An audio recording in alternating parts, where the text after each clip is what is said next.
Jadi mudah-mudahan Allah jaga hati kita, baik ketika kita diuji, bahkan ketika kita diberi nikmat, supaya dalam dua keadaan ini kita tetap menjadi mukmin yang ajaban, yang ideal, yang baik, yang insya Allah Allah suka sama kita.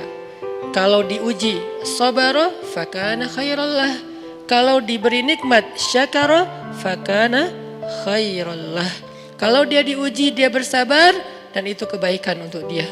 Ternyata diuji ujung-ujungnya baik. Lewat apa ujian menjadi kebaikan? Lewat sabar. Bukankah Allah bilang wabasyiris sabirin? Sampaikan berita gembira kepada orang yang sabar. Ada banyak kebaikan yang Allah sediakan untuk orang yang sabar kalau dia sabar. Dan kalau diberi nikmat syakara. Kalau diberi nikmat dia bersyukur. Fakana khairallah. Kenapa nikmat kok menjadi kebaikan? Maksudnya dengan dia bersyukur Allah tambahkan kebaikan itu. La in syakartum la azidannakum. Jadi orang beriman itu kayaknya hidupnya tuh harusnya sih nggak ada bete-nya. Hidupnya tuh nggak ada istilah, aduh hari ini gue kayak rugi banget nih. Nggak ada orang yang beriman rugi. Kan hidup kita tuh di antara dua itu kan. Cuman varian ujian itu aja macam-macam. Varian ujian itu misalnya kalau di surat Al-Baqarah Allah menyebutkan 3 varian ujian kan. Ba'sa, dharra, zulzilu. Ujian fisik, ujian harta. Harta ini termasuk karir, kerjaan, usaha, bisnis. Dan ujian zulzilu, ujian perasaan termasuk diputusin. Atau orang yang dekat sama kita jadian sama yang lain. Atau mungkin di unfollow oleh ya gitu deh. Saya kalau udah ngebahas bab ini agak gimana gitu. Jadi 3 varian ini masuk kategori apa? Masuk kategori ujian. Tetap aja 2. Kalau nggak ujian nikmat, antara 2 itu nih. In asabathu sarra syakara wa in asabathu dharra sabara. Udah gitu aja.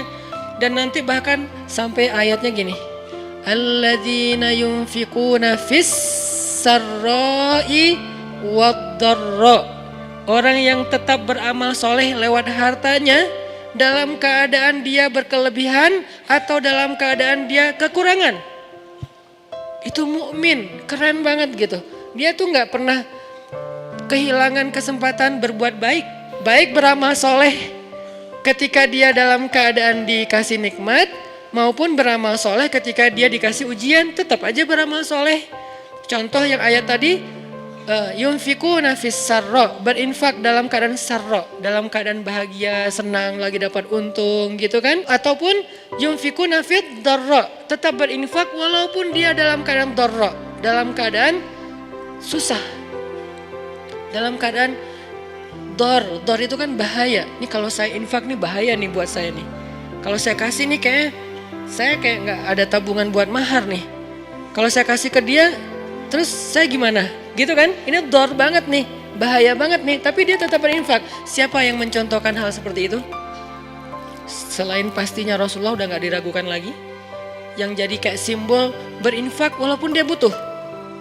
Orang-orang Ansor, yu'thiruna ala anfusihim walau kana bihim khasasah. Mereka mendahulukan orang muhajirin atas dirinya sendiri. Walaupun sebetulnya dia juga butuh kepada kebaikan itu.